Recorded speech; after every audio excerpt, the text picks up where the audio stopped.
ya, Tuan Guru Abdul Somad. Ini sahabat saya ini. Cuman lama saya nggak ketemu sama beliau. Ya. Kalau kata orang Arab, al-mashghul la yushghal. Orang sibuk nggak boleh disibukin. Ya, nggak boleh diganggu kalau orang sibuk. Jadi beliau ini sangat sibuk. Jadi nggak bisa kita ganggu. Alhamdulillah pada hari ini ya, saya bisa menyambut beliau sehat walafiat. Ya. Dan wallah tabdu aksara syababana. Ya, alhamdulillah masih sehat, ya, masih muda, dan insya Allah tetap menyampaikan dakwah-dakwah yang kita tahu beliau ini alumni Al-Azhar, ya, alumni Al-Azhar sebelum melanjutkan ke tempat-tempat yang lain, tapi at-taksilul ilmi fil Azhari Syarif. Kita boleh? Sahih kan? Alhamdulillah. Perlu kita tanya. At-taksilul ilmi fil Azhar. Jadi fondasi yang paling kokohnya itu fil Azhari Syarif.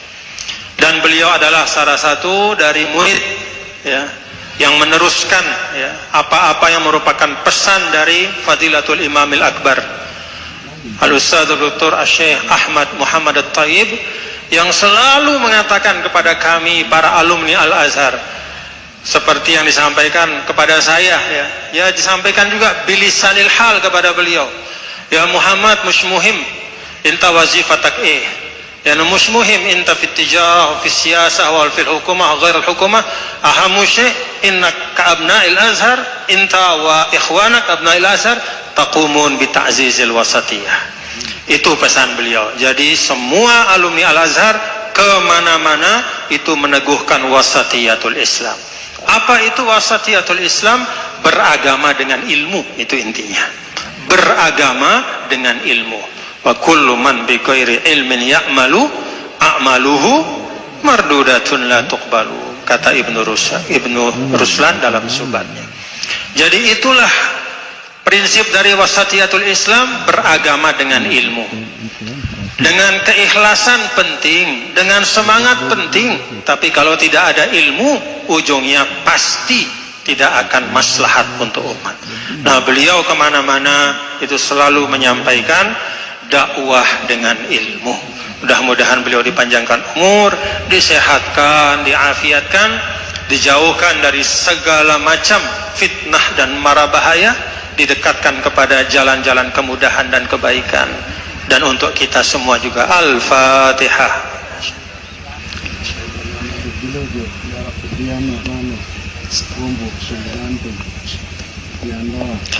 Terakhir, biasanya nih Syekh Abdul Somad, ya, kalau kita ngaji itu kita pakai kitab itu. Saya sudah bawa kitab, tapi karena beliau tidak mau di atas, saya ikut di bawah jadinya. Jadi kitabnya kita libur dulu, ya. Sebenarnya kita nanti baca tabarukan itu adalah ayat dari surah Yasin untuk mengenang Al-Maghfurlah. Inna nahnu nuhyil mauta wa naktubu ma qaddamu wa atharahum wa kulla syai'in ahsaynahu fi imamin. Nah, sebenarnya kita nanti ngaji dari tafsir Qurtubi, nanti belakangan lah, ya, insyaallah. Atau nanti beliau yang jelaskan, ya. Jadi biasanya Syekh Abdul Somad kita itu ada dua hal yang kita selalu sampaikan. Yang pertama adalah ada walaupun satra atau satratain, ya, satra atau satrain, satu halaman, dua halaman, safhah safatain, tapi kita natabarrak, kita mengambil berkah dari ulama-ulama ahlus sunnah wal jamaah yang mu'tabar minal muhaqqiqin al ulama alhamdulillahi rabbil alamin. Fadhal Syekh Abdul Somad. Bismillahirrahmanirrahim. Assalamualaikum warahmatullahi wabarakatuh. Alhamdulillah. Allahumma salli ala Sayyidina Muhammad wa ala ali Sayyidina Muhammad. Allahumma allimna ma yanfa'una wa anfa'na bima 'allamtana innaka antal alimul hakim. Rabbi shrah li sadri wa yassir li amri wa hlul 'uqdatam min lisani yafqahu qawli. Saya sudah lama tidak bertemu dengan Tuan Guru Bajang, Dr. Muhammad Zainul Majdi, karena kata orang Arab al-mashghul la yushghal. Orang yang sibuk tidak boleh diganggu. Alhamdulillah bertemunya di pondok pesantren Darul Hikmah. Dar artinya rumah, hikmah artinya ya hikmah. Maka ini adalah tempatnya hikmah, tempat bertemunya semua kebaikan-kebaikan. Wa man yu'tal hikmata, siapa yang sudah diberi hikmah, faqad utiya khairan katsira, maka dia sudah mendapatkan kebaikan yang banyak. Mudah-mudahan kita semua termasuk yang mendapatkan hikmah itu insyaallah. Siapa yang mau dapat hikmah, maka daftarkanlah anaknya ke Darul Hikmah sebelum tanggal penutupan berikut ini. Ingat, kuota terbatas. Ada seorang anak laki-laki menjaga toko garam. Dia jual garam di satu tempat namanya Durban. Di mana tempatnya? Durban. Durban ini di Afrika Selatan. Orang Afrika ini warna kulitnya dua, hitam dan hitam sekali. Lalu kemudian dia jual garam, selalu datang misionaris yang mau mengajaknya murtad. Mudah-mudahan anak cucu kita dijaga Allah Ta'ala. Tiap hari diajak supaya dia meninggalkan agama Islam, meninggalkan Nabi Muhammad SAW, meninggalkan agama yang sudah diajarkan oleh guru-guru. Dia nggak bisa jawab karena dia anak kecil. Akhirnya dia pergi ke belakang, ada gudang, dia buka-buka buku, dapatlah buku 2 jilid, judul bukunya Izharul Haq. Izhar artinya menyatakan, menampakkan, sedangkan hak adalah kebenaran. Izharul Haq, tampaknya kebenaran. Akhirnya buku itu dia baca, dia pahami, dia pelajari. Al-Hindi, biasanya ujung nama itu menunjukkan tempat orang.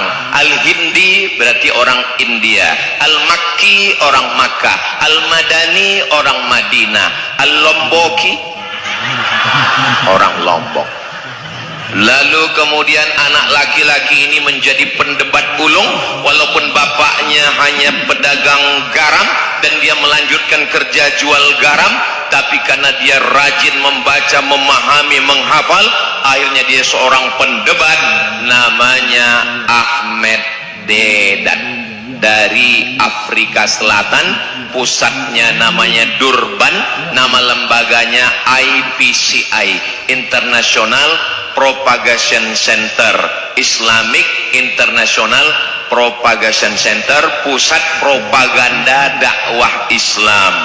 Lalu kemudian Syekh Rahmatullah Al-Hindi yang menulis kitab Izharul Haq ini berdebat dengan misionaris di India. Akhirnya dia menang. Waktu itu India dijajah oleh Inggris. Rupanya orang Inggris tidak senang, dia mau ditangkap, dia lari ke Riyadh. Sampai di Riyadh dia melanjutkan perjalanan ke kota Makkah Al-Mukarramah. Sampai di Makkah dia mengajar, dan di antara majlis yang paling ramai di Masjidil Haram, karena Masjidil Haram itu ada tiang-tiangnya, ini ada majlis, ini ada majlis, ini ada majlis. Makanya kalau ada jamaah yang suka nyender di tiang, itu berarti sedang bermajlis. Lalu kemudian majlis yang paling ramai adalah majlis Syekh Rahmatullah Al-Hindi yang menulis kitab Izharul Haq itu. Lalu di antara majelisnya itu ada seorang perempuan. Perempuan itu orang kaya, punya tanah. Perempuan itu namanya Saula. Siapa namanya? Saula. Lalu dia wakafkanlah tanah itu, dan tanah itu dibuat sekolah. Sekolah itu bahasa Arabnya madrasah. Untuk mengenang perempuan itu Saula, maka sekolah itu bernama Madrasah Saulatiyah. Lalu berdatanganlah orang dari Nusantara ini belajar.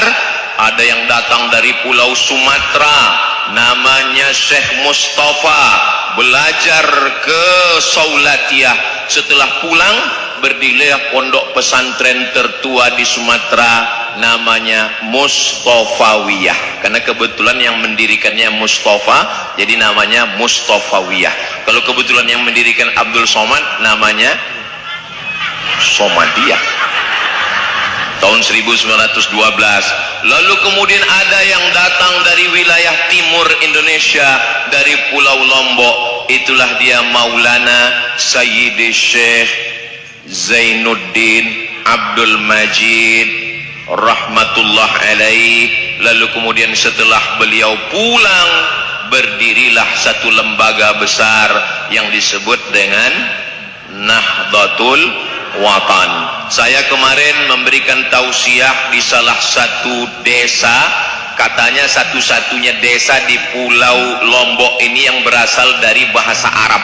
Katanya asalnya dari kata Qawi, nama desanya Kawu. Ada yang profesor ngomong, Ustaz Somad, ini desa Kawu dari bahasa Arab. Saya, apa tuh? Dari Qawiyu, artinya kuat.